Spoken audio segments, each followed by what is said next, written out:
Good morning, good afternoon, good evening, everybody. Thanks a lot for joining us. We are here, we are live. It's the morning for me. It's 9:30 in the UK and mostly across Europe as well. But we are here for a morning deadline stream. Celtic are back in action this week. A lot of Europe is returning. A lot of Division 2s are returning.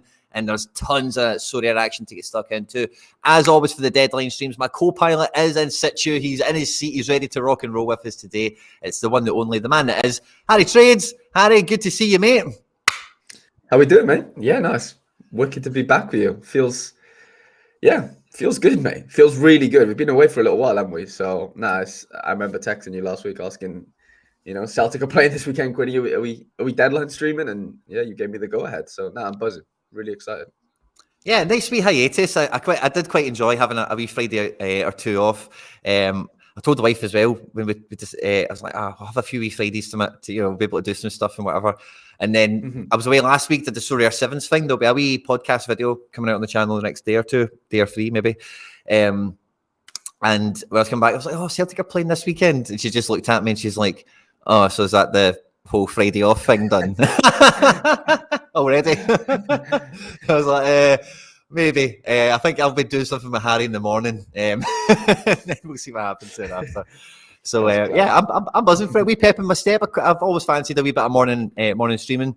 Done it a few times on the channel, and I'm very much looking forward to it. There's a bunch of Sorare scouts and managers all over the world joining us live as usual, and a bunch of them are in the live chat, grabbing fist bumps and getting stuck into it as well, guys. We've also got a new member to the FC Barcelona Foundation, Grant Dalglish. Welcome to the club, mate. My club on Sorare is called FC Barcelona. We've got a member stream on the YouTube section where we do in-depth strategy stuff, gallery reviews, lineup builders, and all that good stuff. And Grant's jumped on for the stream, which is every Wednesday. And as I see that, I actually remember we've not done a member stream this week. So maybe we'll have something over the weekend to catch up, but definitely we'll have some stuff next week. So Grant, welcome. But fist bumps to all you legends that are joining us as well. Me and Harry love seeing all the fist bumps running in, and all the good mornings are coming in as well. Maybe you've got a wee breakfast roll, maybe you've got a wee cup of tea, maybe you're just getting ready, you're starting your shift off at work or whatever. But the deadline is an hour and 25 minutes away, and a lot of people, no matter what time zone you're in, are definitely just double checking and quadruple checking. And they're all trying to make those double checks, Harry, to avoid the mistakes. I don't know if you caught the end product podcast went out yesterday, but I've made two absolute clangers in the absence of the deadline stream. I've just had rookie mistake DNPs all over the place, and I've just not had any viable teams really hit. And I'm looking forward to this weekend, that all changing. So yeah, have you had anything running? And my midweek's just gone or dead as a dodo. How have you been getting on, Harry, in this hiatus?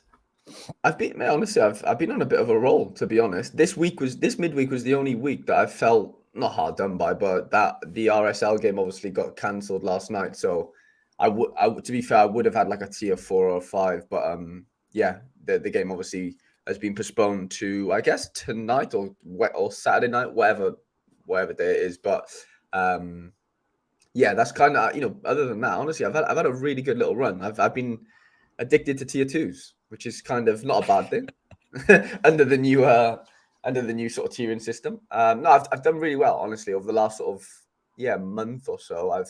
I've managed to sort of chip in and get a few sort of players that I would never probably buy, but now they're in my gallery. I'm kind of happy to have them. Like this is an opposite of that, but I won CDK last week, who I didn't keep, for example. But the rest, honestly, I've kept a load of them, like some Chelsea youngsters. I got that Zaya Emery from PSG, Oscar Gluck. There's been some really interesting sort of tier 1, tier 2s, Barry L. I've had a good little run, to be fair. So hopefully I can carry that on now into Europe. Obviously, a lot of things are going to be much harder to compete with. I guess we saw that this weekend, or the last weekend. Scores were astronomical. I think I scored like over 417, and I finished like 9th, maybe.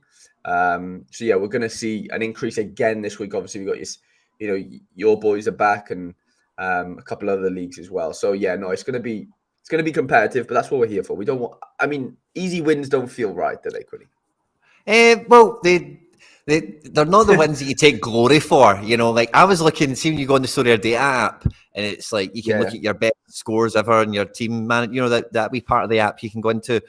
When I go into and I put best finishes, the second team I've got that comes up is a Celtic team that finished first, and it was like 340 points with super rares and unique and stuff. And it's way.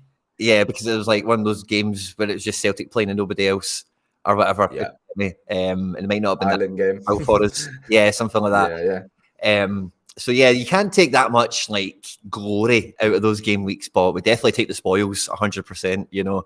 Easy wins are brilliant when they come in. You just put them into the bag and you go, thank God. That makes up for that weekend that absolutely terrorized me.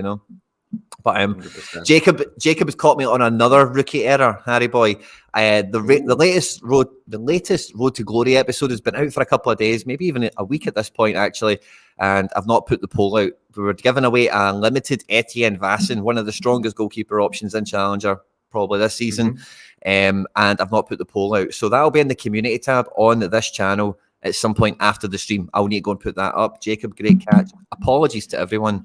My bad. But yeah, we give away cards every time on the Road to Glory series. This week is a big goalkeeper to get us going. And I think we might have, I think I've actually got a rare lined up to give away on the next one, which will be fun. So yeah, good crack there. And Cian, well, let's get your thoughts on this, Harry, before we get into some game week stuff, okay?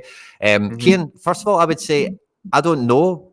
Number one, I've not received very many offers to see how it's denoted when you receive the offer, but I would suspect if you're cash only, you are receiving a cash offer and it's probably just presenting you with what the valuation of the cash is in Ethereum also, perhaps, unless you're getting a wee banner that says this is an ETH offer or something. I don't know how it all denotes the screen now exactly with how the offer's composed and all the aggregates that are in it, Because another thing, I'll get your thoughts, Harry. I was listening to your podcast, of course, but just in case anyone hasn't caught it yet. But on this kind of note, could you maybe send somebody an offer of like 50 quid cash, 0.1 ETH, and a couple of cards? I wonder if that's possible. I don't think you can combine, as far as I'm aware. I don't think that's possible. I don't know though, but someone in the chat will know better than me. But yeah, I'm not too sure on that. But yeah, Cian asked us on our podcast yesterday.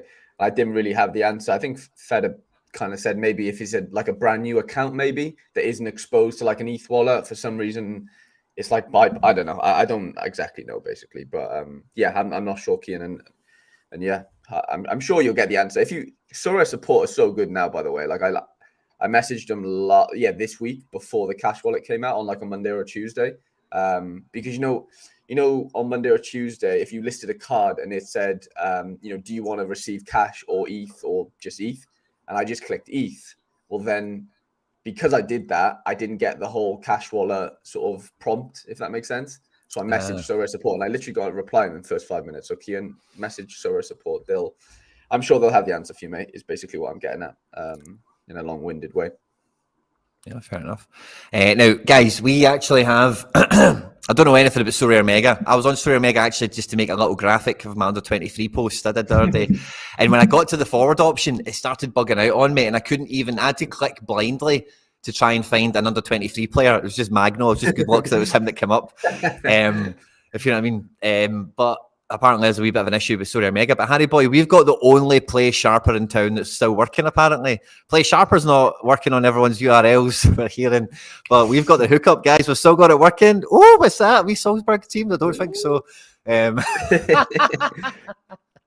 the payroll. Yeah. So we've got some good access for all that this morning. And yeah, I think Weasel Mind, this was part of my rookie mistakes that I made in my hiatus over the last 2 weeks. Is I thought I was being super clever, like doing my teams the Thursday night, and then I didn't realize how last minute a lot of this Leagues Cup stuff was, or the Messi Cup as I'm calling it. And it's just absolutely screwed me. I don't think it's actually going to have that many implications on this game week in comparison to the two prior.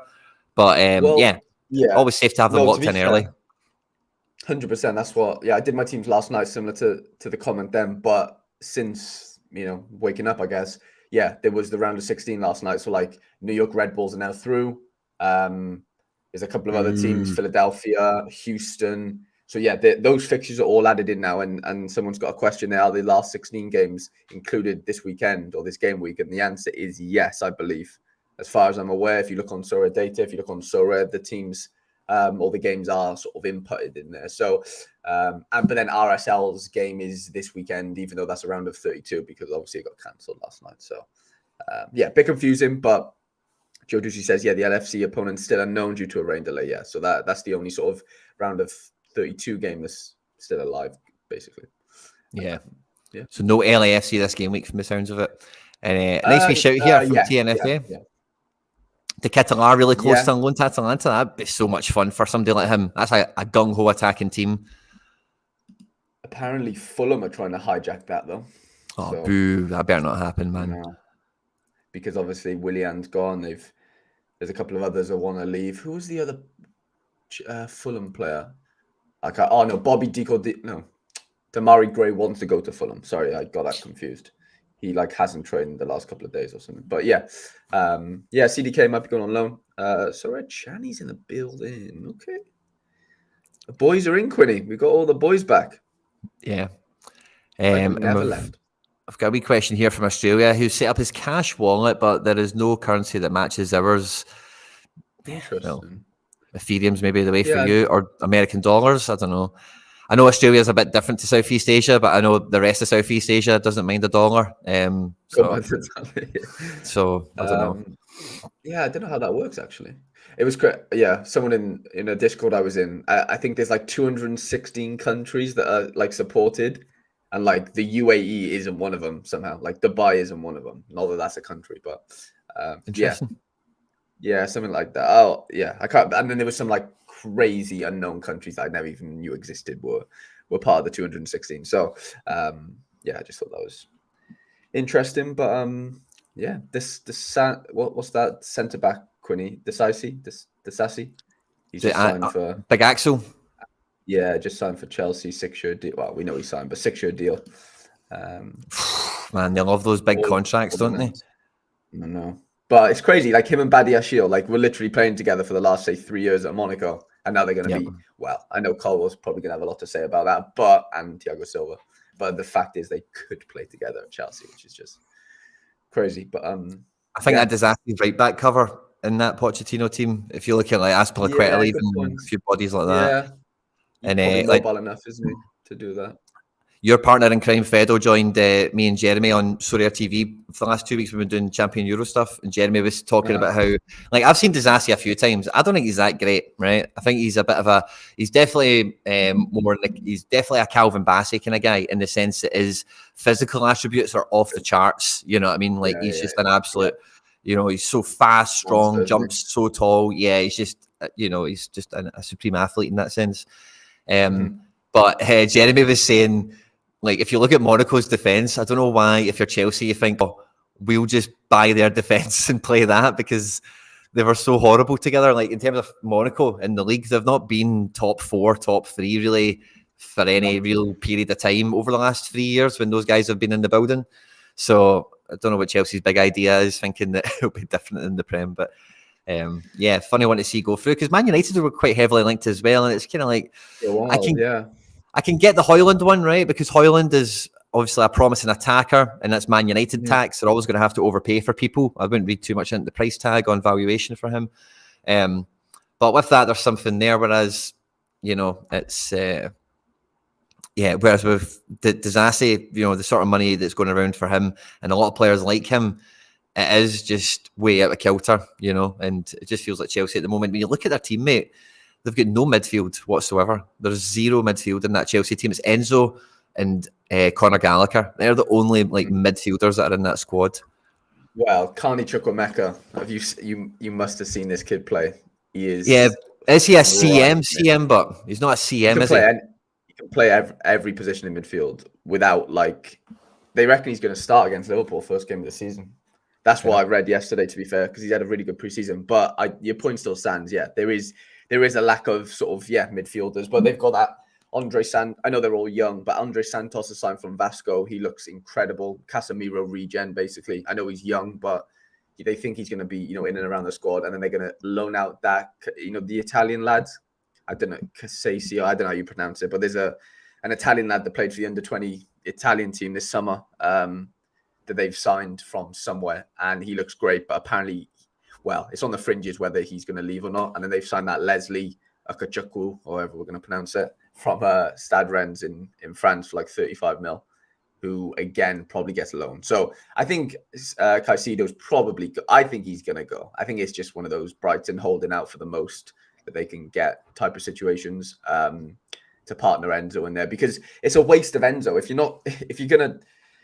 not going to put someone next to Enzo that can run all day, then it kind of just defeats the object of having Enzo in there. You know what I'm saying? Like, he's going to have to do too much running, which then takes away from his technical side, and you just don't get a £120 million player. Then you're just getting like a £50 million player as far as what he can offer. That's not to say Enzo can't run, but that's just not what he's there for, you know? So yeah, no, you are right. There is probably a lack of, but this Carney Chukwuemeka has really put himself into the contention of, like, you know, staying in the squad and then starting. Whether that's sitting, I don't think. I think they fancy him more of a 10, to be honest. In a Pochettino 4-2-3-1, I think he would be in that three, you know, the middle of the three. But I don't know. It's definitely an interesting topic. Yeah, for sure. I just think it's so backwards. You know what I mean? Like, they've lost Kante, they've lost Kovacic, they've lost Mount, they've lost Havertz. 100%. And what have they done? Yeah, I mean, you know what I mean? Like, they're just buying French defenders. Hey, they got collection bonus to fill. It's a collection bonus to fill somewhere there. Someone Before we just get into the good stuff, Harry, I just want to say, sorry, MU Player Clips, absolute hero, legend of the community. Fist bump to you, mate. He's gifted out 5 memberships on the channel. So if you're in the, I think 1 or 2 of them have been snapped up, you can just take them and join for a month on the house, courtesy of MU Player Clips. So, mate, fist bump. Thanks a lot for your generosity and support of the channel. It means a lot, mate. And yeah, congrats to anyone who's picked them up. I think a few have still been taken. There's still maybe a few floating around in the live chat on YouTube if you want to go and check that out. And yeah, Casade, here's your guy here. He's going to Atalanta too, Harry boy. Maybe we'll get a wee pair up with CDK.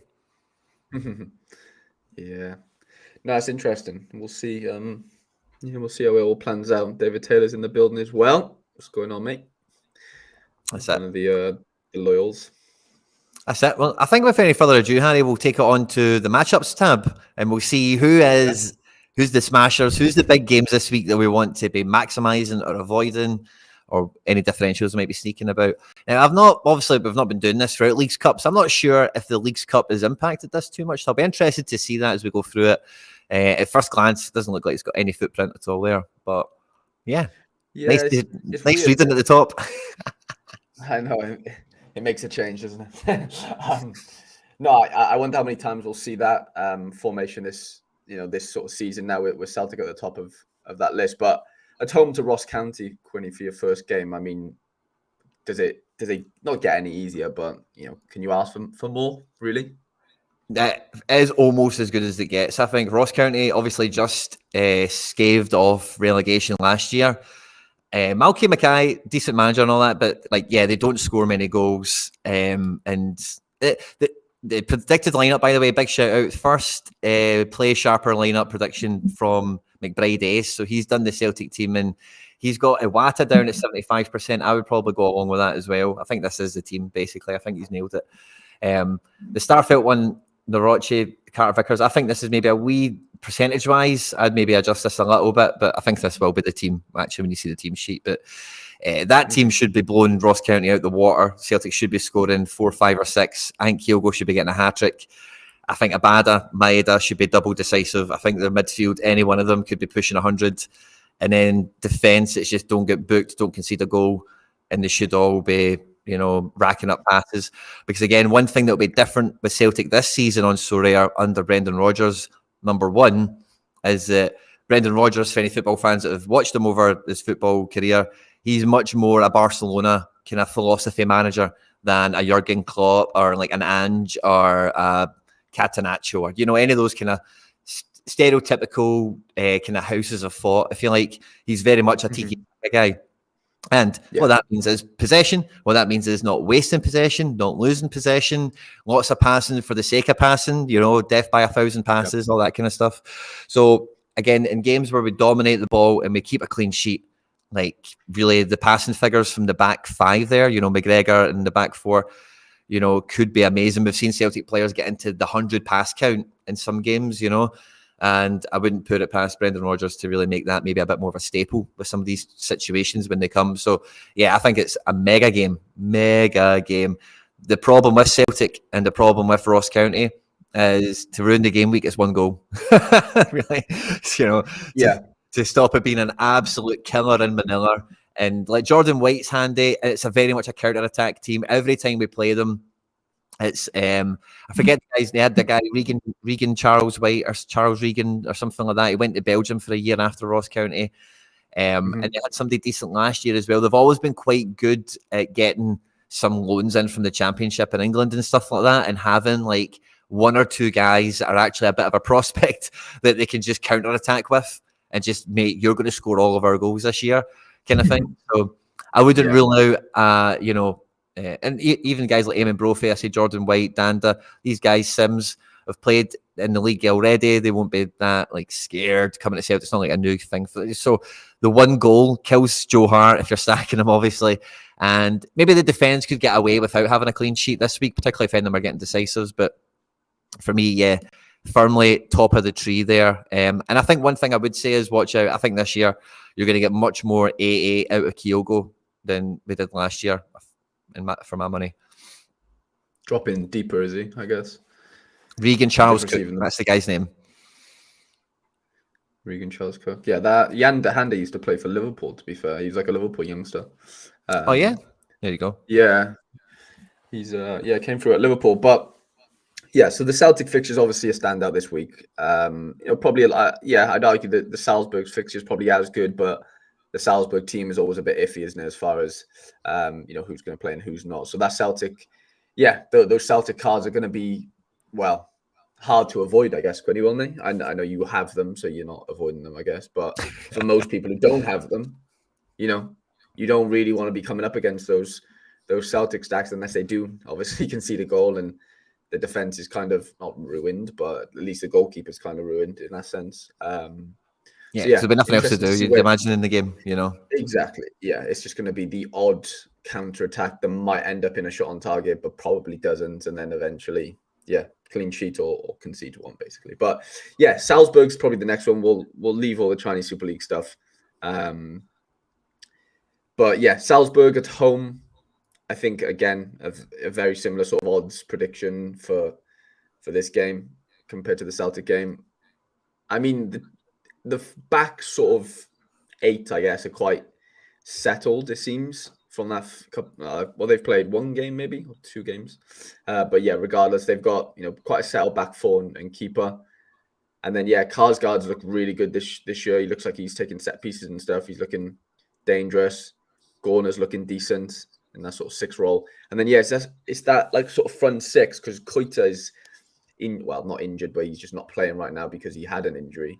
So there's a bit of a rotation in that front, like 3. Obviously, they've lost Sesko. They've lost a couple of players over the last sort of 6 months or whatever. So, they've had a few loanies back. That Dorgeles has come back from loan. I think he was in Belgium, I think. Karsgaard's the main man now, as Mickey says. But you've got like Oscar Gluck to come into that as well. But I mean, it's a great. I mean, Salzburg are Salzburg, aren't they? This could be an absolute 100 fest from Pavlovic and Soleil if they want it to be. I'm worried. I can't lie. Yeah. Again, Salzburg at home to Tyrone isn't too dissimilar to Celtic at home to Ross County, like you said, Harry. XG on this one for Salzburg is 3.5 to 0.9. So the statistics tell you this is going to be, basically 3-0, 4-1, something like that, So for Sorare, boss potential for clean sheets and, 3 goals means potentially 6 decisives across these players at the front line here. And when you add in the potential AA, they're all going to be getting. The interesting thing with Salzburg for me is always the new faces. Like Rocco Simic was a rookie card I almost got last year.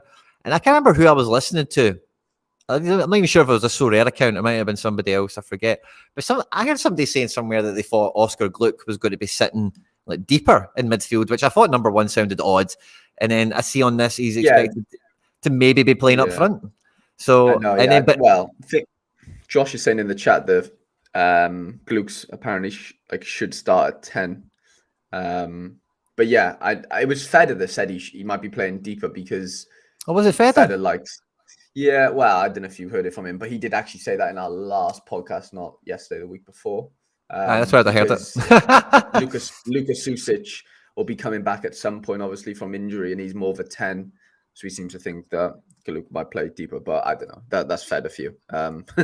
We don't know what to believe with Feder sometimes. Yeah, well, if he's not actually playing up front in this picture, then yeah, fair enough. It's just caught my eye. So I was like, up front. I thought people were thinking he was moving back, you know.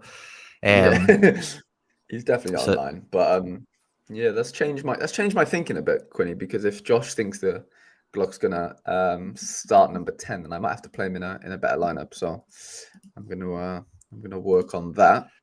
But we've got this Kareem Kanate, who's not got a card. This guy Forsen, I've never heard of. I know you probably have. But yeah, I always like seeing the new faces that are kind of coming through at Salzburg. Any kids have brought through from their academy who spent a year on loan somewhere that they're ready to bleed in now.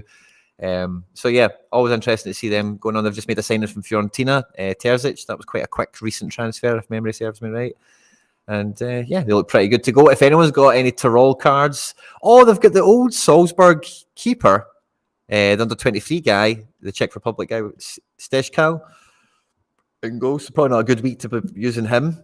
I don't think there's any other cards in this team anyone would have. But yeah, smasher of a fixture. So that's two huge players in Challenger with home boss fixtures. Yeah, that's going to be tough to avoid. But even in under 23 as well, obviously you've got Abada from Celtic and O'Reilly, but then from Salzburg, basically the whole team is under 23, isn't it? So I think a lot of those will bleed into under 23s more than Challenger. But I still, don't get me wrong, you're going to see those Salzburg cards flying around in Challenger as well. Young Boys is in there. I think they played Basel played last night. Sorry. So yeah, we can sort of skip the Swiss league. Lima, obviously Peru. We can leave that as well. Genk's the obvious one from that sort of top 7 at home to Eupen, who Genk lost on pens, didn't they, last night? Did you see that one? They lost to Severet on pens. So that means they go down to the Europa League qualifiers, I believe, because that was Champions League, which is kind of not a bad thing, I guess, because they'd get pumped in the Champions League anyway, wouldn't they? So, but you know what? Genk have looked really, really good, over the last couple of games since sort of restarting. Van der Voort's been on fire score-wise, a couple of clean sheets. Cuesta, since I sold him, he scored 170 in the last 2 games. He's not under 23 anymore, though, so I'm not too sour about that. But they've looked good. But Brian Haynen got injured last night, I think, Quinny, their deep player. So this Galraza guy's coming in. Yeah, he looks good, apparently. He's been scoring pretty well. He came on the radar on this channel when he was in Argentina. I can't remember how or when. Okay. May have had a wee rookie card or something. I can't remember why. But yeah, good to see he's getting some minutes. I'm sure it was Argentinos or something he played for. I might be wrong on that, but maybe I'm getting confused with somebody else. But I recognise him. I think I do anyway. It's good to see him getting in. And that's because that's the Haynen injuries caused this. Yeah, Haynen got injured yesterday. They thought he done his ankle, but it didn't look... I don't think it's as bad as first feared, but yeah, someone just said in the chat there, Munoz has been incredible as well at right back, and yeah, Federa sort of hit the ground running as well. In place of Trezor, even though Trezor's still there, I think he's probably going to get a move. But yeah, no, it's a great fixture, and someone did also say is Slonina moved to Eupen. I don't know if he's actually gone yet, Ben. To be fair, what's the prediction? 70% Nuruddin. I actually got offered a unique Nuruddin yesterday or the day before for my Labrovic Super Rare, which I kindly declined, but especially with Slonina coming in there. But yeah, no, this is Smashville. I know Genk played last night, so you could argue, Eupen are fresher, but I don't think that matters too much personally. So yeah, no, another really, really tough chat. And the Genk boys, even though there's a couple of under 23s in there, this is where I feel like chat, more than Salzburg, you're going to see more Genk sort of stacked in Challenger for me, just because they're a bit older and you can kind of only play them there or gas. Yeah, fair. There's a few things I just want to hit on just before I I forget about them. But first of all, what something just came to my attention here is there's a wee guy here, Boris Lambert, playing in midfield. I won this guy's limited last year as a wee under 23, like tier 2 or something. And you know, we Harry, you win a random guy, and then you start thinking this guy's actually pretty good, you know. he's not that terrible.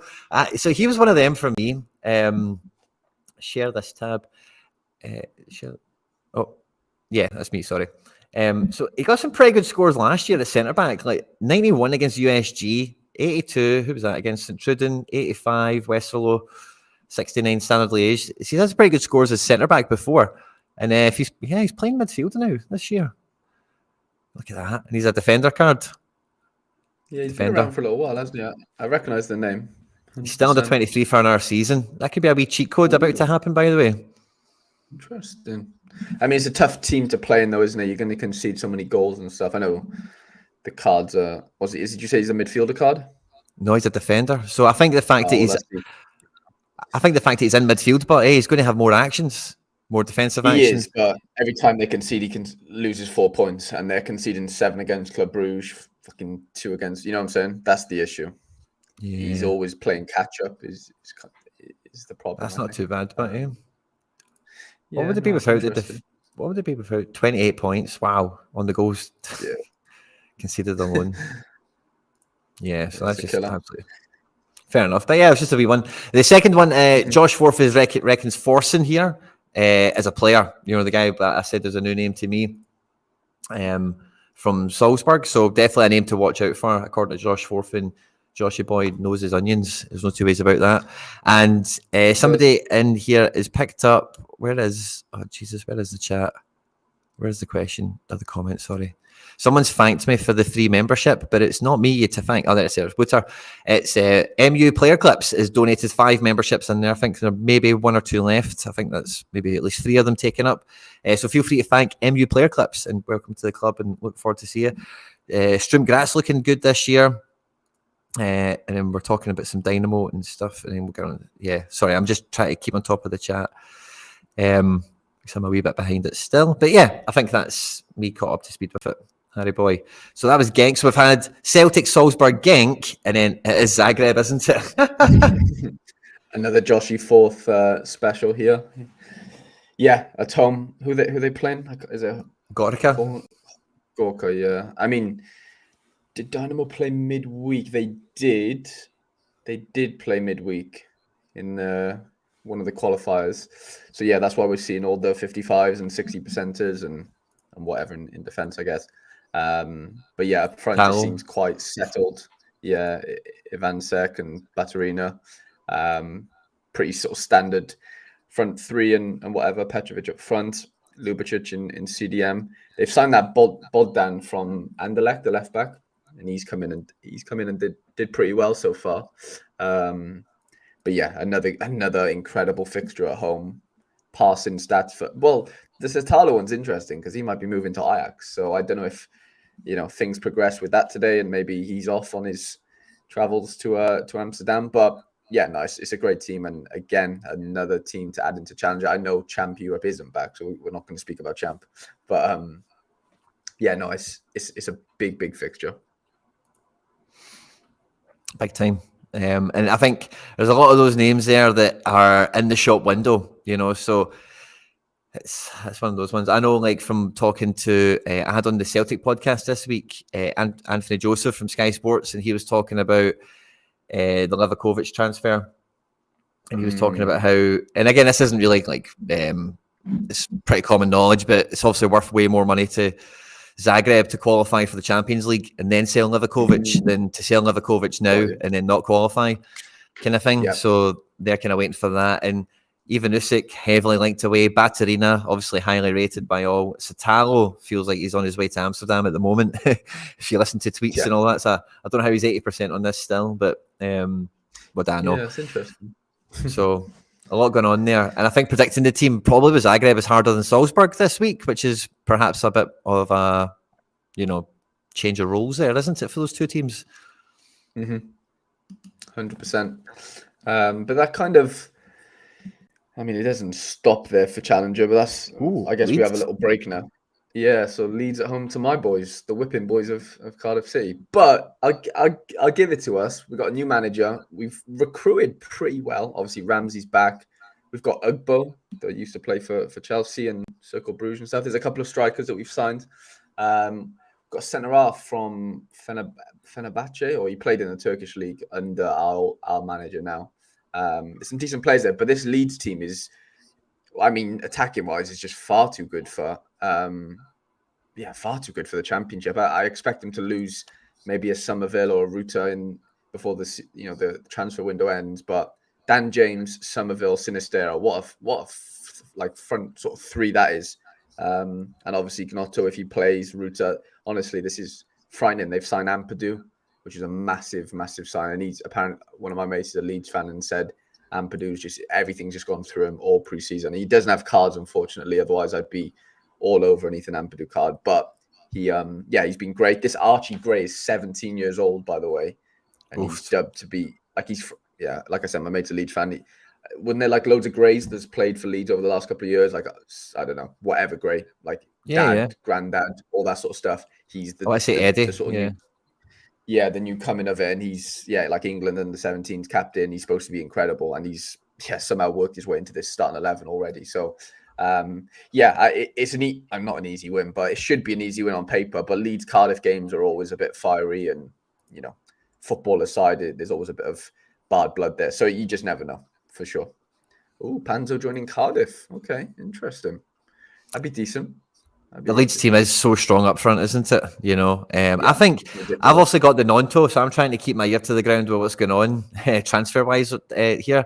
And I think Rutter is. I think they're doing their best to keep him. I don't think there's even anyone interested in Rutter, because I think since they paid like 50 million for him, he's not even kicked a ball. So I think they're stuck with him whether they like it or not. But it is a really changed team from Leeds last year. They've sold so many players. It's a very good Championship team. I could see them being a top 3 team all season. Defense looks solid enough. Darlow, good enough goalkeeper. And then if you've got Ampadu in there in midfield with any sort of resemblance to this front 4, I think they'll be pretty safe this year, eh? Yeah. But Cardiff have got some cards, Harry boy. You've got Aaron Ramsey back in town. You've got Ike Ugbo, like you mentioned. Maybe Panzo's on the way. And you've got a few. You can card up the back line here. Dimitrios Gutas, this right centre half. They signed him from Turkey. But the rest, I don't know why they have pictures, because like Wintle, Periengi, Mark McGuinness, none of them actually have cards. But regardless, there's a couple I've bought. I've got my jersey mint Aaron Ramsey in the locker, ready to use. I'm not going to use him this weekend away to Leeds, but for future games, I'll be there. And it's interesting that we've got a bit of pace, bit of creativity that we probably lacked last year, and we've strengthened in defense. So hopefully we can have. I mean, I don't think we'll go up or anything, but at least just build on what was a really bad year last year for us. It's from Ultimate Champs. David says the photos interesting. I think Ugbo could have a really good season. I think I've always rated him. I had his 1 of 100, his first ever like Sorare card kind of thing. I had him for a wee while in my gallery. And I think he's thoroughly Championship level, if you know what I mean. Like, I could see him getting like 15 to 20 if he plays all season, no problem at all. And Ramsey, mate, I don't know how many teams you're going to get out, but I would definitely try and play him in something, because big players for big games, mate. Yeah, big players in big games, mate. He'll be somewhere. I just have better options this midweek as far as fixtures. But we'll squeeze him in. And then obviously Rangers, which do we really need to get over, Quinny? I'll have a look at it for a quick second, right? Because somebody did ask, and they've done a lot of business, mate. They've done a lot of business, by the way. So let's have a look at their team now. I wouldn't be surprised if we get Rangers cards this season, just as a wee FYI. Wouldn't be surprised. But at the moment, we've got a few of them carded now. There's a whole front 5 there you could go and buy, in essence. And they've just signed Cifuentes from LAFC, so another midfielder coming into the picture. So there's probably not enough suitor cards. Ben Davis is probably not going to play. I don't know. A lot of Rangers people I hear talking don't fancy Ben Davis that much. Suitor's probably nailed on from the way I hear things, but he's not got that many cards. So it's maybe not quite there yet. But again, like in the SPFL, you're buying Celtic and Rangers cards for goals and for winning games. So you're maybe not missing out on too much in that respect, by not having a complete team to be able to stack there. But Sima, Sakala's left, I'm pretty sure, by the way. So I don't know why he's here. Maybe I'm wrong. Danilo just come in from Feyenoord as well. He's maybe just a wee bit too soon in the door to start, it looks like, behind Lammers and Dessers. So, like, yeah, it's an interesting Rangers team. I don't think this is exactly the shape because Yilmaz is a left back and Tavernier is a right back. So this is probably a back four where Raskin and Lundstrom sitting, and then you've got some sort of Cantwell attacking mid, front three of Sima, Dessers and Lammers somehow. Don't really know how it shapes out. Don't really get the shape. I've not watched Rangers pre-season, but generally that's how they kind of line up. But just so any of you that aren't from Scotland don't know, Kilmarnock is like, and a lot of people from Kilmarnock will hate me saying this, right? Because it's not all of them, right? But it's a strong presence of Kilmarnock as Rangers, like very, very strong. It's a blue place. Their kits are blue. They sing all the same songs. It's basically the same fan base, like, you know. So this is not really an away game, you know. Like it's one of those ones where they'll have a good time going to Kilmarnock. Stuart Finlay, former Celtic player, back at Kelly. He's got some cards from his time in MLS. Obviously, the whole team's licensed. Matty Kennedy was pretty good at Aberdeen. Don't think our Rangers sheets a foregone conclusion here. Daniel Armstrong's okay as well, but I definitely wouldn't be backing or stacking Kelly this week. So yeah, I thought we'll look at Rangers since they actually have some cards. There's probably actually like 5 or 6 options there for someone who would be interested in it, which isn't me. Yeah, I was saying Matty Kennedy's ex-Cardiff as well, to be fair. Okay. Yeah, I had a little stint at Cardiff before Aberdeen. But yeah, LDU played last night, Ecuadorian team. They drew 0-0, I believe. So they actually have a really good fixture, and obviously they're licensed now, and they actually have like brand new cards, if that makes sense. I think the Panthers has a load of those 1 of 100s and stuff, but we can kind of gloss over that a little bit. Rapid at home, are we up for having a look at that? Obviously, a couple of under 23 boys, Nicholas Rapid's goals and stuff. Yeah, I can't work out who they're playing yet by the badge, but Rapid VN are at home to Cashpoint Altac. Oh, I think so Cashpoint played Salzburg last week, I believe. I could be wrong. A couple of the old faces from last year, I guess. Haydol and that Jonas Owa, or however we're going to pronounce that left back's name. And then up front they got Marco Gruel still playing, I think. Is he still alive? There's a Bergstaller, Gruel, and Kuhn, along with Seidel. Bergstaller as well, ex-Cardiff. We're everywhere. But yeah, Gruel was a decent under-23 player for a little while, wasn't he? But I think he's aged out now. But I thought Torsten Schick was a midfielder, by the way. He was a good player once upon a time. Okay. I'm pretty sure when Austria came on, he was one of the guys that was on Maui. Yeah, he's old. He was one of the guys that was on Maui, like scouting. You know, like Bundesliga's just started, good value, kind of. He was a wee guy that. Yeah. Aye. Oh yeah, he's doing good at right back, isn't he? Yeah, cheap that as well. Because he is a midfielder. Book him fill in at right back, maybe. Yeah, that's good. By the way, £2 for unlimited. He's 33. That's the only thing. It's a bit of a shelf life, but that's a really sneaky one, by the way. Look at that. L4, by the way. That's freaky. Freaky good. Good going. 100 last game against Lask. I don't know too much about Rapid, as far as how they set up and stuff. Josh will know a lot more than us, but seems like odds wise, bookies 1 to 2 basically, XG of 2.22 seems like a decent bet as far as if you've got players from this team. It's an interesting one. And Altac, do we recognise any of their players? No. Personally, you might. I don't know them. I don't know many of them. None of them are on me. They can be sort of glossed over. But, back to the championship, Quinny, with Leicester at home to Cov. I know a lot of people have stacked Leicester this year, thinking they're going to run away with the championship. Yeah, they've got a good chance. I've brought in a Callum Doyle who I fancy big time for under 23s. They've actually got an under 23 goalkeeper, but he doesn't have a card yet, which is a bit annoying. So that would have been a nice little stack. But yeah, Leicester do look decent. They've signed that Mavidi. I don't know if he's going to come in, but yeah, behind. Oh yeah, he's 70% to be fair. He's supposed to be an incredible pickup. KDH, not KDB, has been prolific apparently in preseason and stuff, playing in that sort of more progressive midfielder role. And then you got Winkson and Didi behind him. I don't know if Castagne is going to play as a right winger, is he? Maybe he does, I don't know. But mate, I'm looking at this, and this is thoroughly cheating, by the way. If they're playing Ricardo Pereira right back and Castagna right wing in the championship, mate, for 40 games a season, like, are they both defender cards? I think one of them's going to leave.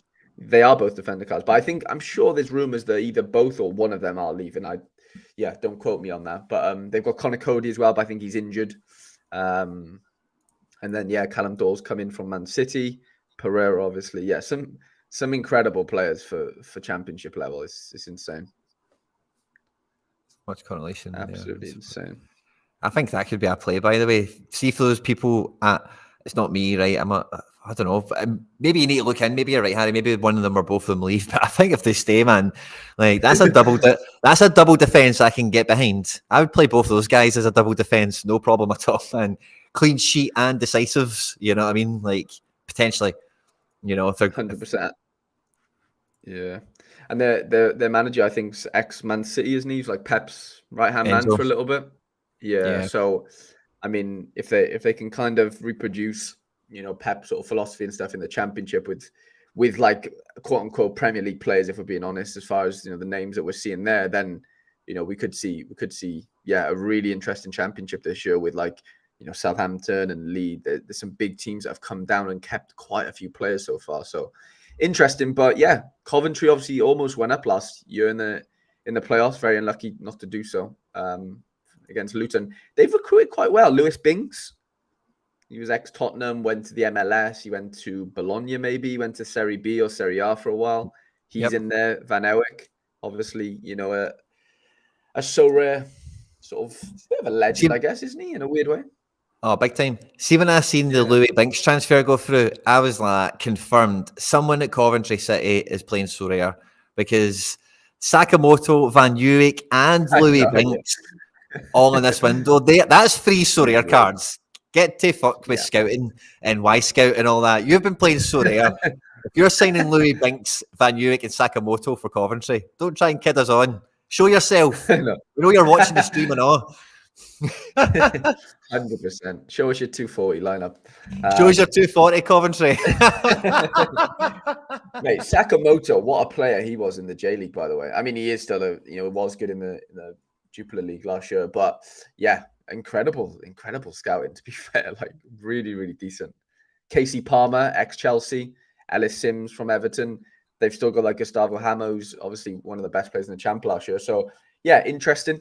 Really interesting. Interesting to see who's the goalkeeper behind Ben Wilson, because Ben was incredible last season. Bradley Collins. Oh, I don't know who Bradley Collins is, to be honest, but Ben had like the most clean sheets in the champ last year. Really? Solid. Yeah, again, ex-Cardiff, can I just add? And ex-Sunderland, to be fair. He came through with Jordan Henderson. But yeah, keeping Hammers is huge, Jay says, 100%. And then, Bundesliga 2 kind of kicks in. Obviously, we had it at the start of it last week. Hertha came down, I guess, from... Did they come down last year from the Bundesliga? I'm sure they would have, right? Yeah, they're fresh in Bundesliga 2, and I've never heard of this team. They're playing Wehen. So, XG on this says 2-1 to Hertha. I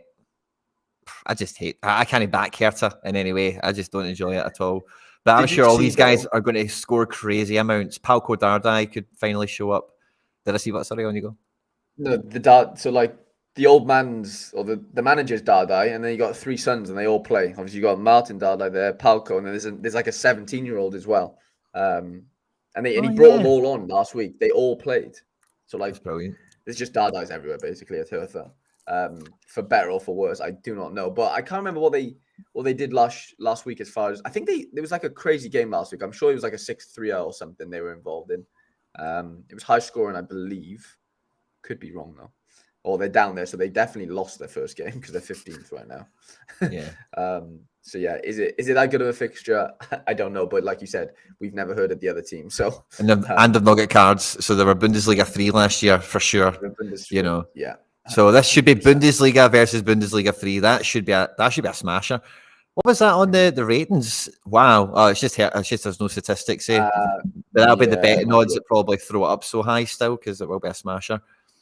Mm-hmm. And then that's actually quite a tasty one. I know there's St Etienne and Stoke. I'll just patch them. But if you look at Schalke, if you scroll up a wee bit higher, scroll down, sorry. Yeah. Again, I'm not a big Schalke fan, but that's actually a really tasty fixture. Schalke at home at Kaiserslautern, and 10 years ago or whatever. That's a Bundesliga game, So if you're a bit of a football fan and you're watching Bundesliga 2, that's probably the fixture you're going to probably tune into, I would think, at first glance. Again, don't really know any of these guys that they've kept. I'm not a Schalke guy. I don't really like Schalke. Don't like any of these players. Don't know any of these players. At number 6, Ron Schallenberg. He was really good last year, under 23 wise. I won him right at the end of the season. And I think he's not U23 anymore. Nah, he's 24 now. Yeah. And Keenan Karaman, I know that name, the right winger. Who did he used to play for in the Bundesliga? Anyway. Oh, this one. Yeah, I know his name. Someone remind me. Was it Mainz? He played for somebody in the Bundesliga. Anyway. Yeah, seems like a decent home fixture. Decent XG. Decent odds as far as back in the win. Hertha lost 1-0. There was some crazy games there's always crazy games in Bundesliga too, isn't there? As far as scores, but I must have got the Hertha one mixed up. But yeah, I mean, French League 2 starts this weekend, Quinny. So Saint Etienne are back. Obviously we could speak about Stoke, I guess, as well. But Saint Etienne seems a bit more SO5 and Sorare friendly as far as squads. Let's do St Etienne, Norwich, Sturm Graz. The deadline is in 35 minutes. We need to remember this isn't a 2-hour show. We thought we might have not had enough stuff to chew over. So we thought we'd go for 90. So what do we say? St Etienne, Norwich, Graz. Right, let's go for that. Yeah. And then live chat start firing off, and we'll just be talking about teams and getting stuck in with you guys thereafter.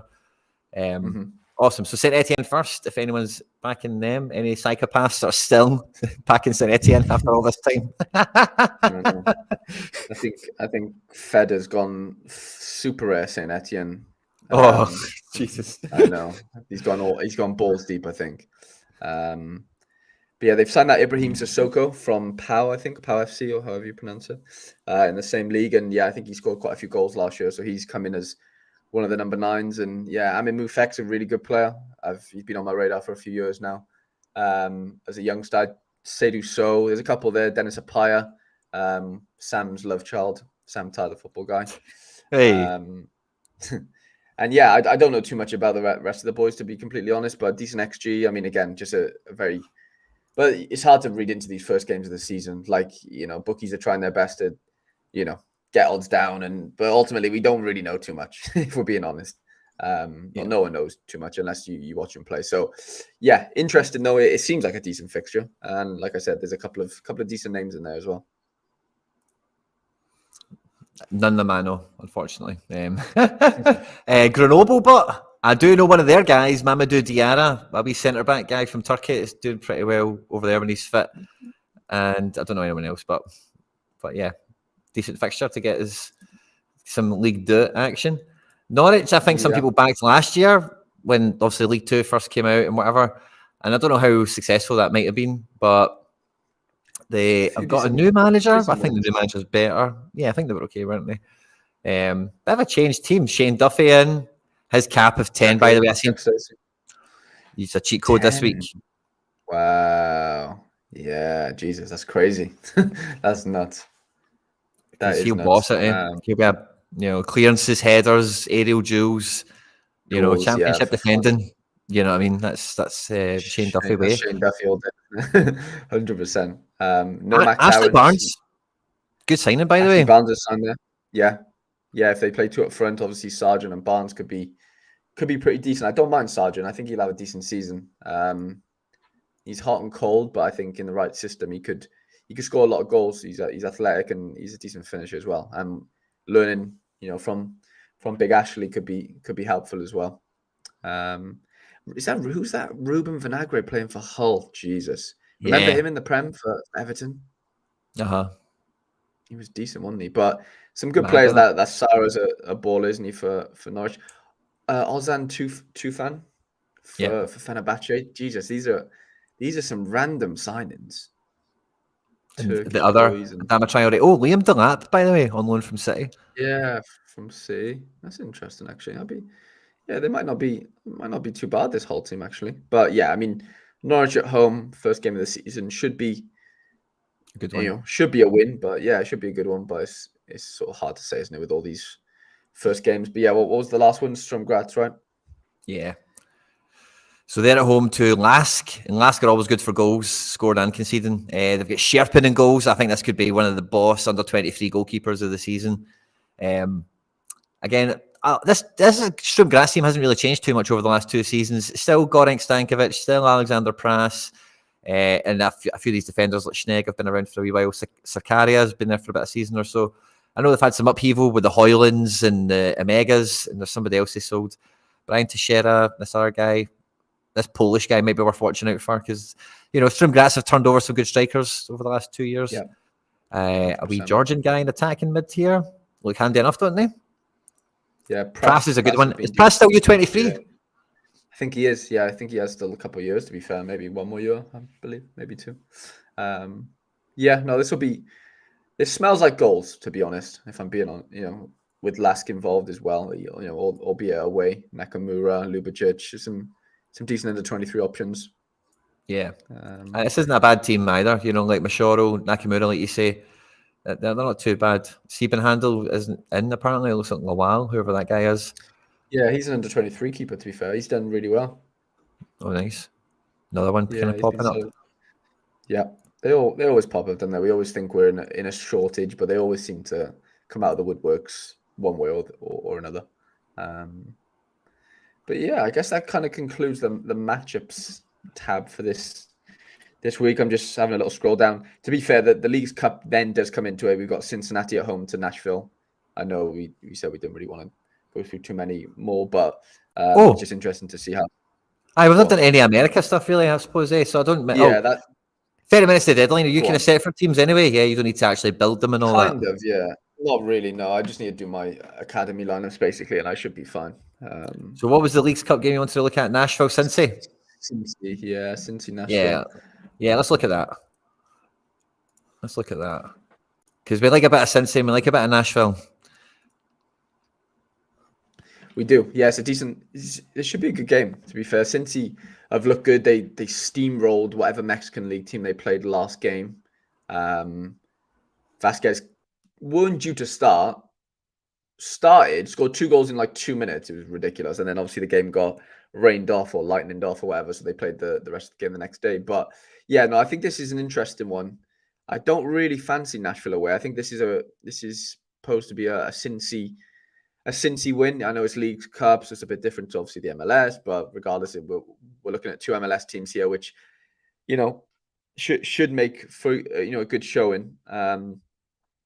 Celentano's not in goal, so Alex Khan's playing, apparently.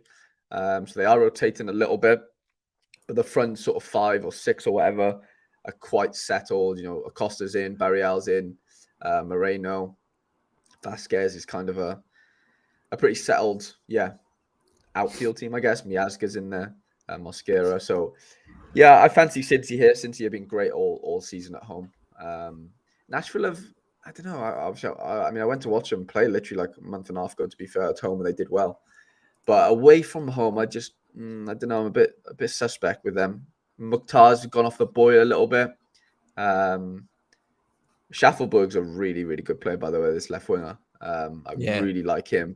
Other than that, obviously, they've got big Walker Zim and Willis. I don't know. Other than Hani and Schaffelberg, I do worry as far as going forward, what they've got. Like Dax McCarthy and Godoy, they're okay. They'll sort of keep the ball for you. But I think Cincy will have way too much for this Nashville side, personally.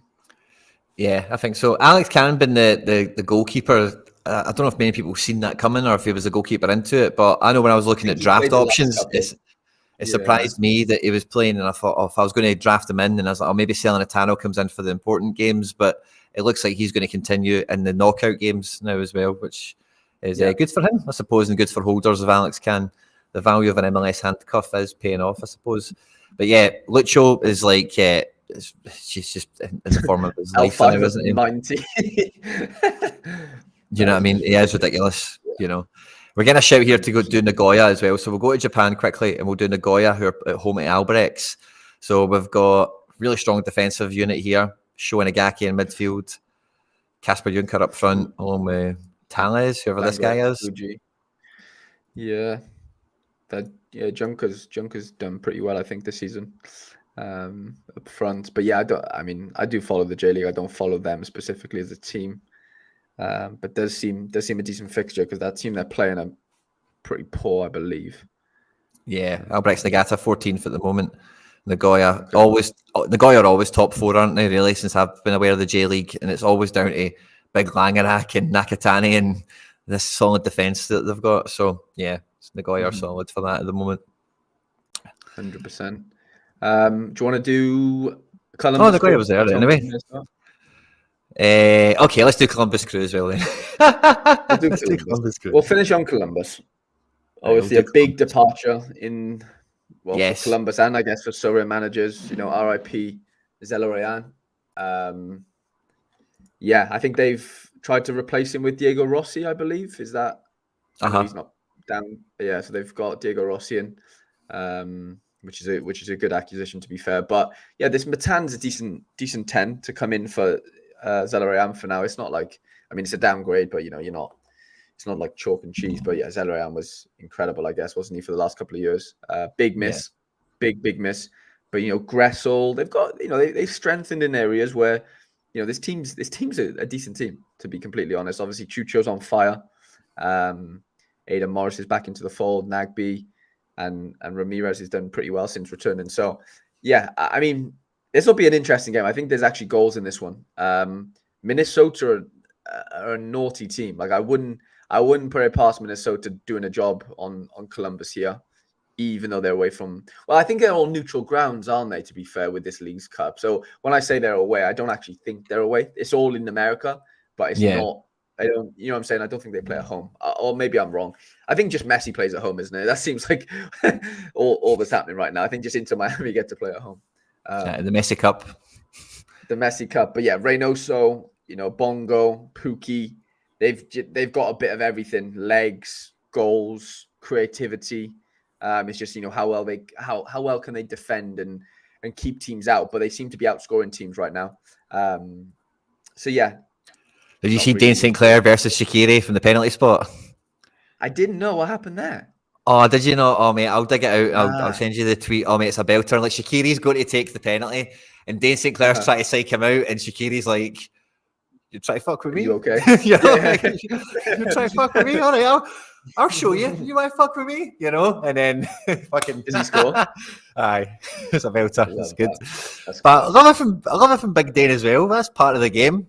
Part of the reason you've got those guys there. You know what I mean? Is like, give that a go. Go for 100%. It. As soon as Pookie showed up Minnesota, I thought that's going to work out like a treat, by the way. They need somebody like him that's just a clinical kind of finisher.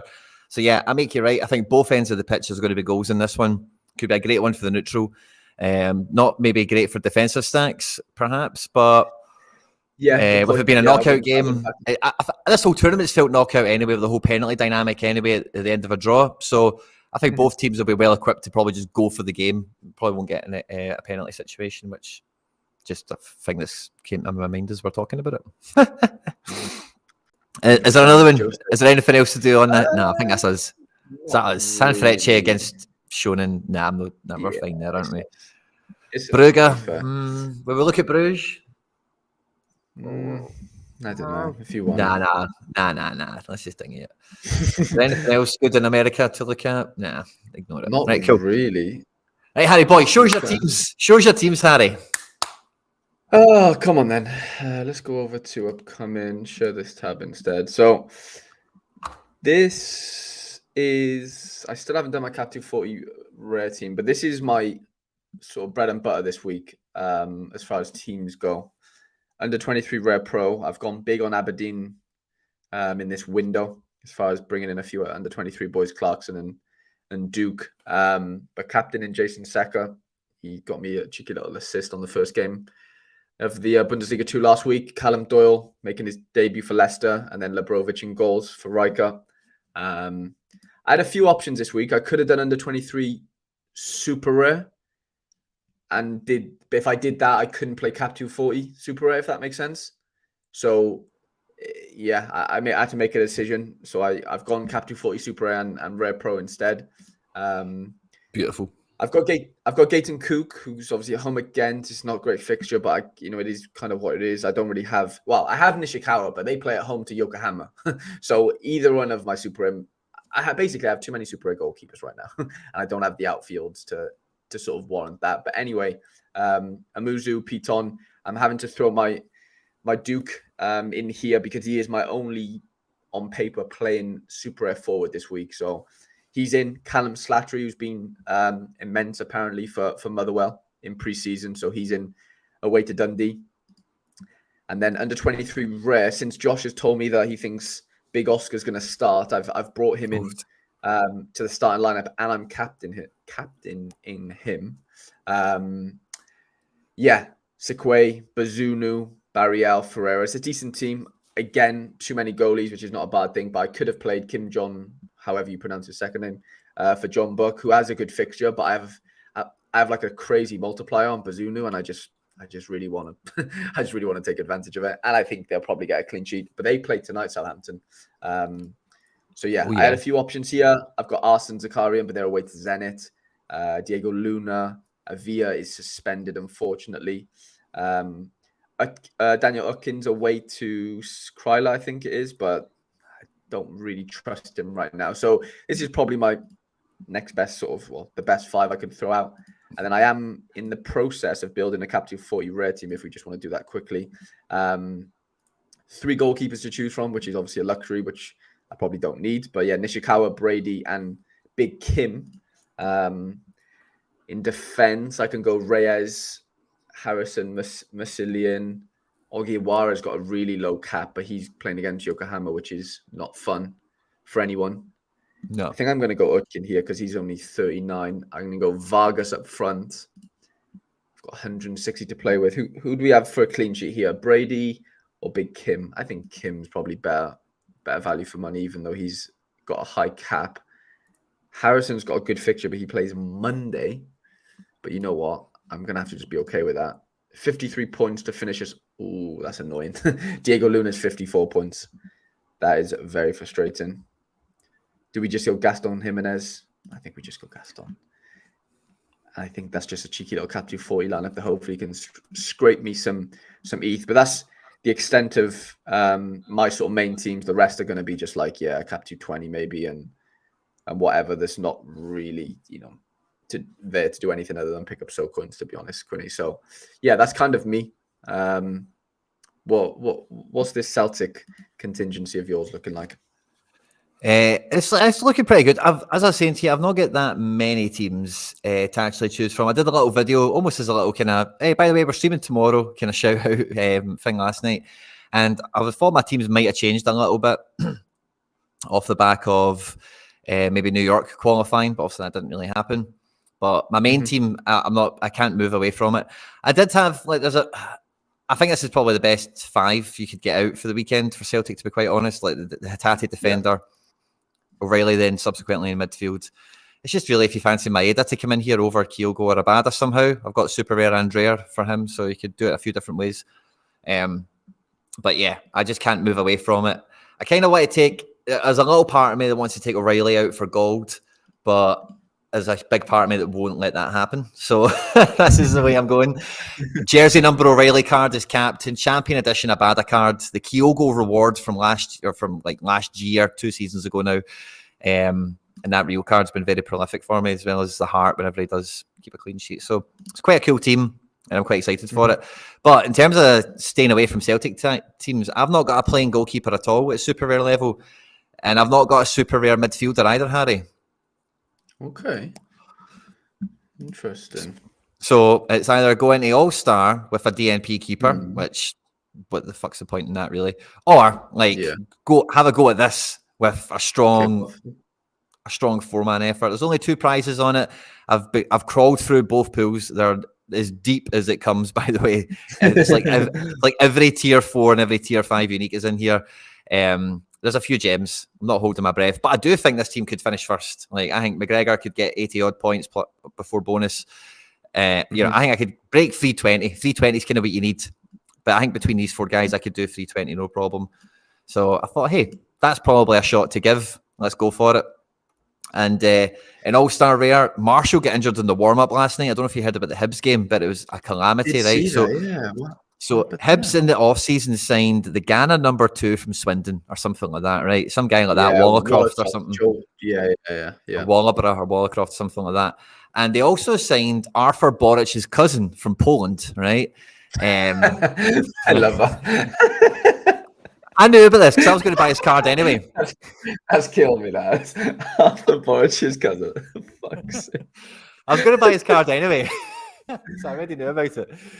But anyway, Marshall's starting. I was like, thank God, I've got a starting goalkeeper for the midweek. He goes down injured in the warm-up. So the other guy comes in and you're like, oh, here we go. The inevitable has happened. Marshall's season's over. This guy will come in, have a good game, won't get displaced.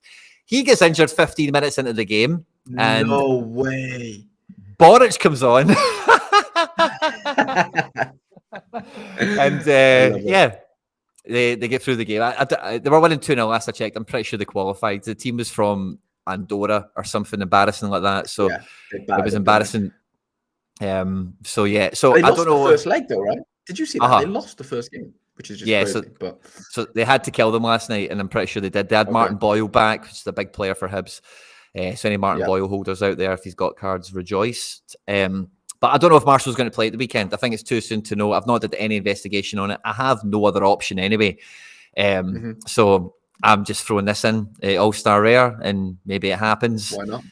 Maybe it doesn't. Yeah. And it's kind of the same thing. I've got 240. I've not got a playable goalkeeper, but I bought the New York City handcuff. I finally got 3s in because I thought if he played last night, there'd be 2 starts in a row. His price would probably move away. I picked this up yesterday at auction for 0.7-ish, and the last sale was at 0.1 and rising. So I think I just got on that boat before it left, before it left the station. Super happy about that, just to get the handcuff in, because I'm obviously so married to the NYC position on Sorare at this point. It's kind of negligent not to have it. But anyway, 240. Can the 3 of these guys average 75 points between them? Yeah, probably. They could, if like Kyogo and Dyson do 90s or something, then it's possible. So, hey, shoot your shot. And then otherwise it's academies, but it's just training. Like it is just training. But this is how, so I had no super rare midfielder, Harry, no super rare goalkeeper, but I had 6 super rare forwards for this week. Wow. So that is ridiculous. Yeah. So when I was building this training lineup, I was like, oh man, could I even put this into Challenger as a 4-man play? Challenger Pro. I couldn't play Nonto. I'd have to swap Nonto with Dyson or Rio for the kickoff team. I mean, it's a SoCon collective, for being honest, isn't it? Like, it just depends where you want to, if you want some extra SoCons, basically. Challenge is going to be astronomical, surely, this weekend, as far as scores are concerned. So I don't see how a 4-man lineup can really do much in Challenger personally, other than collect some SoCons, which, apparently is going to be quite valuable, I guess, over the next couple years, I guess, or months maybe on Sorare. Do you know, I was thinking that's probably a good thing for us to just kind of babble about at the moment. But see, with all this stuff that's coming out, fitness packs, stadiums and hats and whatever, I've been thinking, I've still been a wee bit kind of protective of, let's say, my win rate. I don't like just farming coins and play a team everywhere because I can. And I've not been doing that. And now I'm thinking, maybe I should have been doing that this whole time. And maybe I should be doing it now. But especially I don't know if you have the cards to do it, as far as how do you feel? How do you feel about that? I am pro just like farming coins for if I can, but I don't have enough. I don't have limited lineups. I don't have a crazy amount of lineups going out every week to where I just know I'm going to get thousands of coins. I'm not, so I do have to just sort of squeeze as much out of my gallery as I can each week, which is fine. I think why not? I mean, they're only going to get more lucrative. They're only trending in one direction, and it's definitely not, downwards in that sense as far as like the intrinsic value of them. So I don't see what the harm is in just collecting them as and when we can. to be honest. But yeah, I'm not somebody that's like, oh, should I just go out and buy loads of limited lineups? You know what I'm saying? I'm not like clucking for soul coins, but if I have the teams, then I'll throw them in. Why not? I'm not too bothered about my win rate, to be honest. Like, I never really, well, I kind of was maybe at one point, but I don't really care. As long as cards are coming into my gallery from rewards, it don't matter I don't care how many lineups I've put out that week in that sense. Because it just, like you said, it's a false representation if you are just throwing lineups out like I might be this week just for soul coins. Well, then that gets factored into that that winning lineup thing, which is an issue if you take merit and stuff in, or you care about it. So yeah, no, I'm pro coins. I definitely am a coiner for sure. Yeah, I think I'll need to change my POV on that for sure. It's just something I'm not really bothered with. It just feels also like extra work, which I'm trying to avoid when possible sometimes when it comes to Sorare as well. Like, obviously, like, we're right in the deep end with this, but like, just, yeah, I don't know. It's just something I've just not bothered my backside with, but I guess I'll probably need to. And we'll see how all the training stuff and that pans out as well. There might be some coin action there if you maybe, because, yeah, who knows? There's like so much still to be revealed with that. 100%. And our shout out for LAFC not to play them this week, guys. Remember, Rico Man, legend. Yeah, appreciate that, mate. But yeah, no, I just need to do my academy lineups, and then I think I'm done, Quinny, to be fair. I am taking a bit of a risk with that Oscar Gluck situation, I think, because no one really fancies him play sharper wise. But you know what? I trust my boy Josh, and it's only an under 23 rare lineup. If that goes to shit, it goes to shit. I think he's quite a senior figure in that team, Gluck. You know, he is one of the big names in the team in terms of like emerging talent they've got. And if he's fit and available, like, I don't see why they don't start him. Like, it's because he didn't do preseason, basically, because he was away with Israel, wasn't he? For like, he played like he played like 10 competitions or whatever. So yeah, it's never nice coming like as a player leaving or coming back from international duty, and your actual team has been training for the last 3 weeks and you're not involved in any of the the formations, and it's just a weird place to be. But like you said, as far as talents go and stuff, they're going to want to turn him into a 50 million pound player at some point. So, he needs to be played, especially at home to whoever they're playing this week. So yeah, it'll be interesting to see how that plans out. But yeah, Gluck can be good off the bench. Yeah, I agree. Gluck can be effective off the bench, but you obviously want him. Well, we all want our players to start, don't we? Just for maximum points and stuff. So yeah. I'm just doing a wee draft selection. I'm going to get a wee. I just realised I can do one swap and I can get a common team out. So I'm going to do it. So I'm just trying to find a good defender replacement for Brooks Lennon, because he's not got a game. Trying to find somebody that's got a good game and just swap them in. I'm not swapping all the team like mad. Kai Wagner against the Red Bulls. Fontas against Toluca. No, I can't afford him. Palacios isn't playing. Henry Kessler, is he even playing? No, he's not. I haven't heard his name for a while, yeah. Mosquera. I was going to say. Not that great. Mosquera's been playing, I think. Miguel Navarro. Wow, I didn't play the last game. If this guy was playing, I would take him. Is he on Play? Let's go check Play Sharper. Chicago. Let's have a look at the Chicago team. As far as I'm aware. Miguel Navarro, 65. Yeah, let's take him. He looks like a baller. He's really good. Good CDM. Yeah. He's confirmed something. Oh, he's a CDM? Yeah. Miguel Navarro, yeah, he's a CDM, yeah. Play Sharper had him there at left back, and he's a defender on this. That's interesting. Oh, different Navarro. Sorry, they've got a couple of Navarros, my bad. Yeah, he is a left back. My bad. That'll do us. There's another Navarro, I'm sure, that plays CDM. But yeah, seems like a decent little lineup. My Lucho Acosta common is at 4.5%, Harry boy. So when Lucho bangs, I'm ahead. Yeah, you're flying. Love it. Especially love a wee bit of XP, don't we? We love a wee bit of a differential, wee edge piece, Yeah, it's becoming a big part of this game now, isn't it? Or bigger part than ever, I guess, with all the collection bonuses and all that jazz. How are you coming along with your collection bonus situation? Good. I was actually looking at it earlier because I need a few guys to tick in just to tip me over. So like the Celtic at the moment, I'm strictly speaking at 480, but I got a lot of guys at the end of last season. Like, so Dyson is 17 days away, so that's 10 points. And I think these three guys are all the same as well. Abada, he's like 26 days away. Wait, I need another 10 points. 25 days, 26 days. Yeah, they're all about the same. Then the rest of these guys I've had for ages, so they're all locked in fine, I think.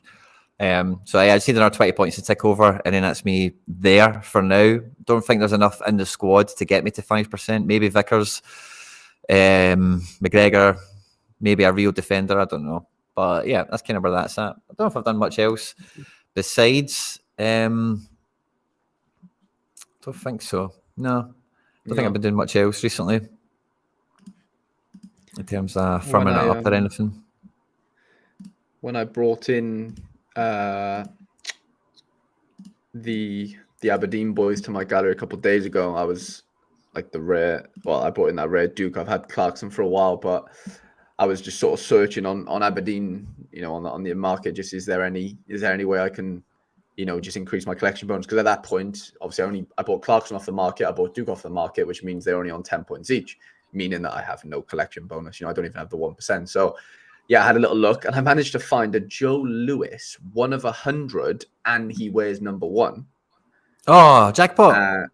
Yeah, so I bought him. I spent like 29 quid on him. To be fair, share screen.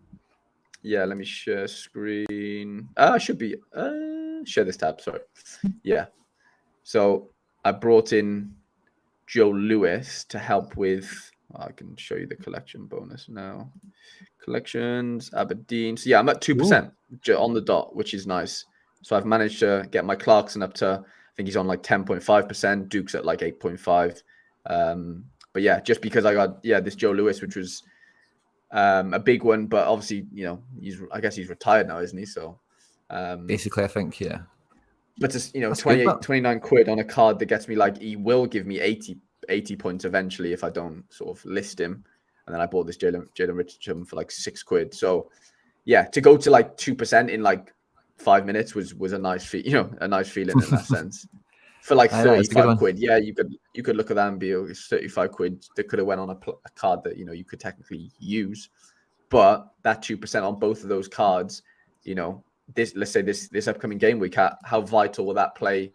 If they do bang, as far as score wise, could those sort of 4% become even more decisive? You just never know. I think Techers is doing like an ongoing calculation with his Saw boys. As far as he increased like Beaks and Lehan Bums like collection bonus by X amount by buying these players. How much of a difference is that going to make in the leaderboards for him as far as placement, and how much is those rewards going to change in valuations, whatever? But it's definitely an interesting topic. And yeah, I made a little strategy I made a strategy video on my collection bonus sort of strategy for this season. And yeah, I'm pretty happy getting, I think I spoke to you about it as well a couple weeks ago, whatever, but like 2 to 3% is my sweet spot. I think I don't want to be overextending for the sake of overextending, for a 1%, because I like 2 to 3 is quite a big jump, isn't it? It's like 100 points to 250. So unless you support the club, unless you really like all the players that play from, I just can't get myself to spend money on cards that are just going to be dross.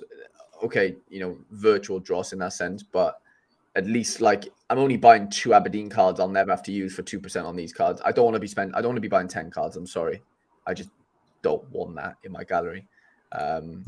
So yeah, I think 2% is my goal. If I can get 2% on like my Real Madrid boys, my Barca boys, then I'm over the moon if I can get to that level. Nice. Yeah, I'm kind of with you there, because getting past that, like 4% with the Celtic is on that one I just showed you. It's possible because I've got Champion Edition cards everywhere. Like it does take a climb to get there for sure. So, and if you don't like, you love Celtic, it makes sense for you. But like for someone like me who don't really support a team, if I'm being honest, I struggle to, I just struggle to get up for wanting to buy loads of cards from a team that I don't support, unfortunately. And yeah, I think 2% is the sweet spot, or the realistic sweet spot on the game so far. Yeah, that's kind of where I'm at. Has Joe Lewis retired, Alex said? I'm sure he has, hasn't he? Or he's definitely gonna retire. I don't know. I've heard he's gonna become an agent or something. I've seen that on Twitter. Oh yeah. It's a good profession to go into for sure. I know, 100%. Yeah, so that's kind of where I'm at with things. Yeah, we'll see. I'm excited for this weekend. Obviously, next weekend is the big one, though, isn't it? Really, with Prem back and everything. Yeah, I think as Prem's, well. Prem's, I think very like Dan said on the Sorare data stream that they were going to, they were going to roll out the common modes like a week ahead of each league starting. So the Premier League is what, like 9 days away or something. I wouldn't be surprised if we get Monday morning common drafts and stuff like that. So it could be a big week kind of coming up, which will be a lovely way to kind of end this.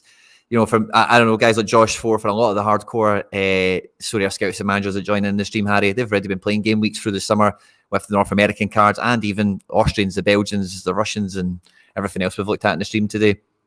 But for me, this is a kind of the appetizer. And I think this weekend and next week, if we do get common modes start to roll back out again and new season cards will then come on sale, you would imagine, not too long thereafter.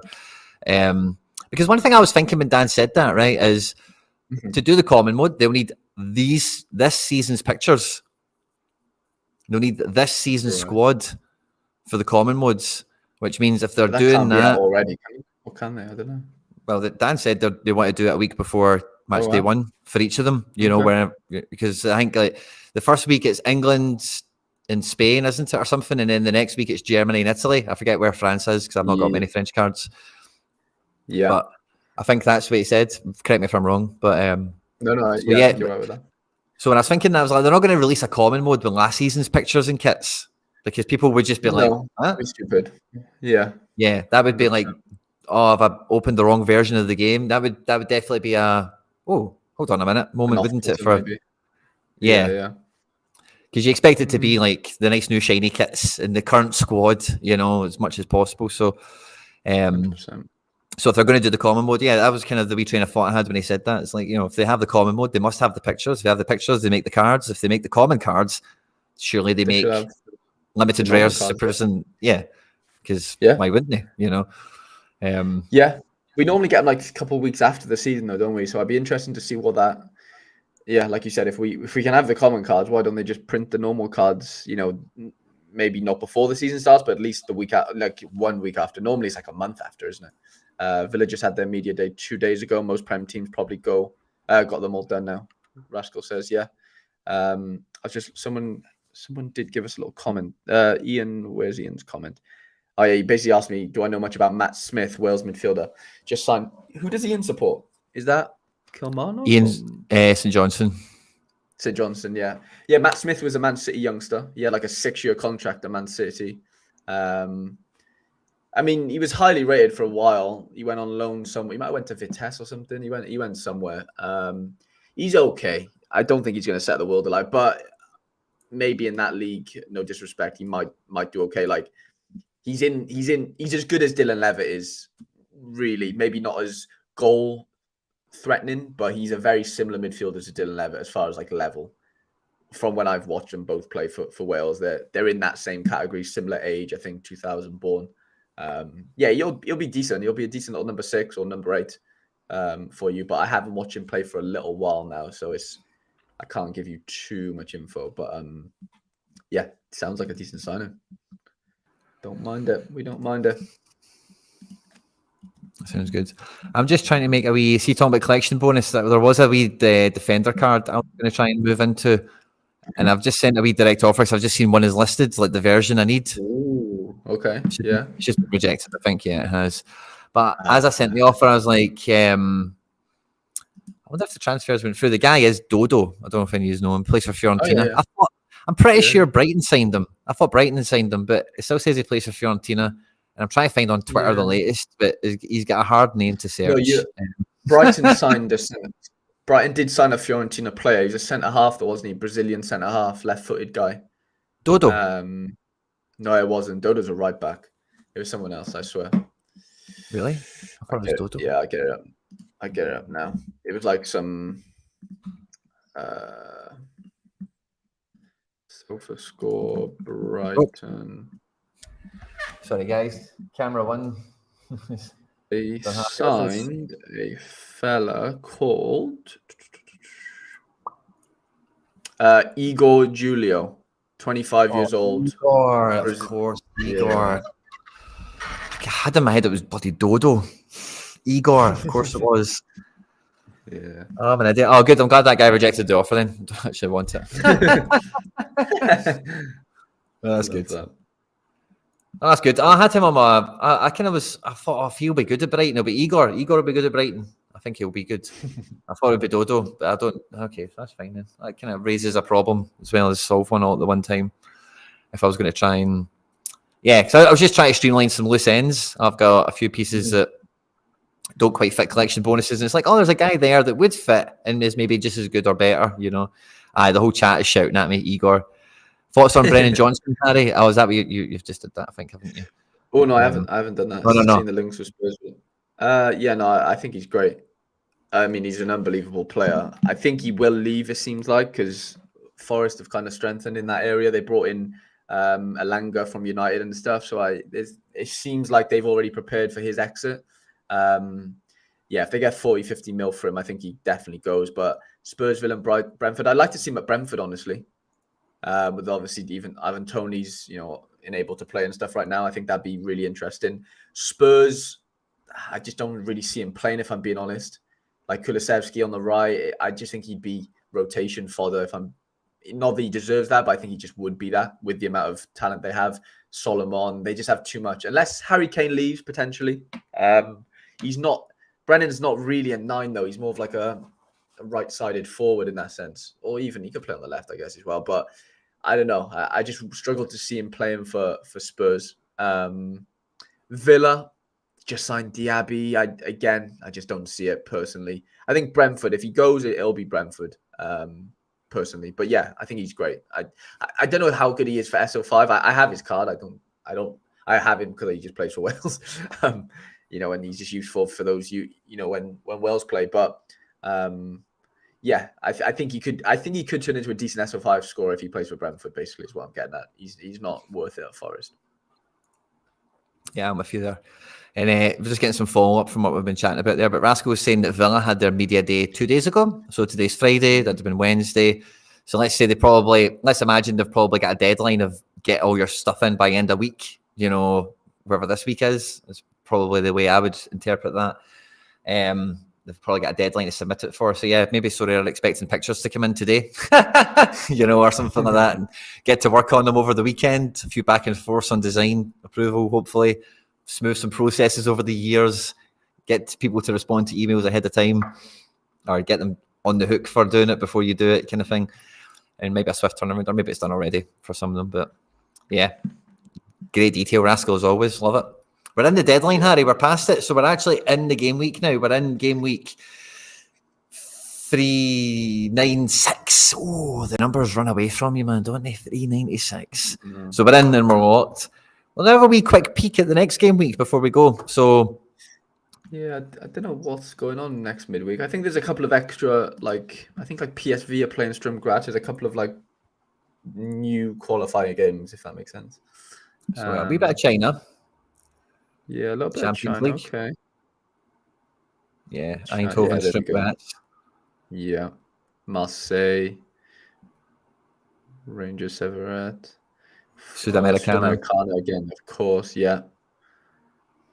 Newell's and Corinthians, nice. Love that Sorare derby, cancel them out. They both can't kill, And then the rest of these guys don't have much coverage. We don't have many cards for a lot of these teams. Argentinos we do. Yeah. Away to Fluminense is a hard game. I can tell you that for free. River Plate away to Internacional is the same. Boca at home, that's probably the standout I think I've seen so far. Yeah, they drew 0-0 midweek away, obviously. Mineiro, way to Palmeiras. It's all in Brazil. Racing at home. It's probably a good game as well. Not actually that much on. There must be. So there's a lot of conference leagues and stuff, but they might not have coverage again. My Labrovic, who's playing for Riker, he has a game, but this again is probably not going to be covered. But yeah, just a bit annoying. Charlie says there should be Leagues Cup and Europa qualifiers. Yeah, good point, Charles. Leagues Cup. I've got some bits and pieces. I think Maxi Morales is out of the building now, but he's going back to New York, which is good. But New York, yeah. I think Serrano's injured. And I think Thiago's just come back, actually. Yeah, he has. You've got some loose ends, haven't you? Yeah. I don't know if I have a keeper, though. Well, if Brady goes through with Chicago, then I could be in Keeperville, but I don't think I have anybody, to be honest. Well, yeah. Rico Man, by the way, what an eye for detail. Marseille is the only champion club playing. Love that. What an eye. Rico Man was one of the legends I managed to meet at the Sevens event, by the way. Rico Man is a hero, is a legend. If you were at the Sevens event, Rico Man was the stud that had the Sorare t-shirt. He had the Sorare t-shirt, mate. And it was looking crisp. Wow. He won it from a special weekly way back when. Cool. Then but Rico Man's on it again. Marseille, the only champion club.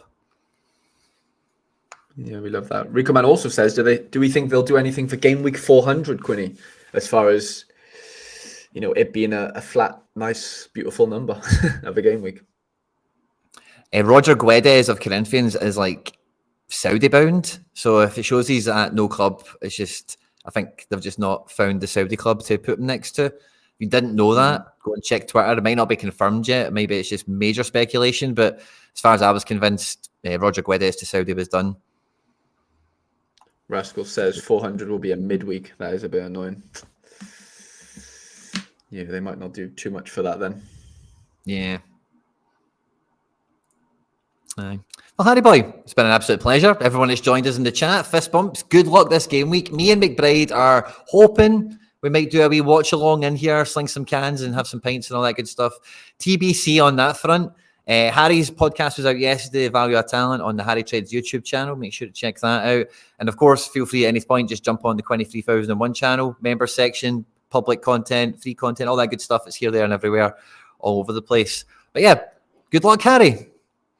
Yeah, good luck to you, mate. First game week for the Celtic boys. I really hope they smash for you. And and everyone at home or wherever you're watching, massive good luck for this weekend. Yeah. Fist bumps to you all. Good luck, guys. See you next time.